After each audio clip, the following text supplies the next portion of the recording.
Zəfər gününün 5-ci ildönümü Azərbaycanın Latviyadakı səfirliyinin təşkilatçılığı ilə Riga şəhərinin ən tanınmış mədəniyyət ocaqlarından biri olan Splendid Palace kinoteatrında İsveçli rejissor Mixail Slibergin Xarı bülbül əfsanəsi sənədli filminin nümayişi keçirilib.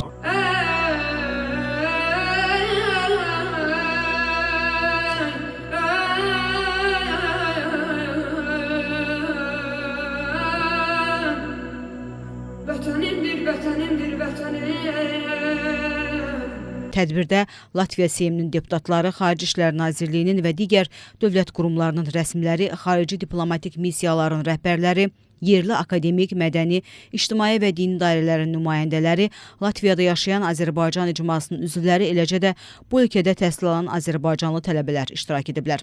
Tədbirin açılışında çıxış edən Latviyadakı səfirimiz Elnur Sultanov həmvətənlərimizi təbrik edib. O, 2020-ci ildə 44 günlük vətən müharibəsində Azərbaycan Respublikasının prezidenti Müzəffər Ali Başkomandan İlham Əliyevin rəhbərliyi ilə rəşadətli Azərbaycan ordusunun qazandığı şanlı qələbə nəticəsində 30 ilə yaxın davam etmiş Ermənistanın hərbi işğalı və təcavüzünə son qoyulduğunu, ölkəmizin ərazi bütövlüyünün bərpa edildiyini diqqətə çatdırıb. Səfir, filmin rejissoru Silkebergin Şuşanın ruhunu, böyük sənətkarlarının irsini, Azərbaycan xalqının mənəvi dəyərlərini məharətlə əks etdirməsini, eyni zamanda Azərbaycanla Skandinaviya arasında mədəni əlaqələrin tədqiq edilməsinin təqdirə layiq olduğunu söyləyib.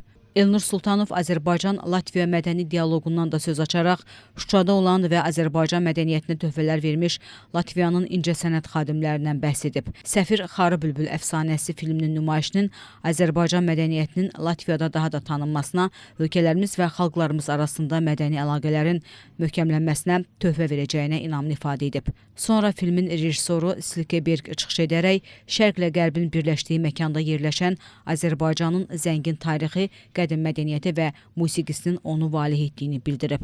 Daha sonra səfirlik tərəfindən rəsmi qəbul təşkil olunub.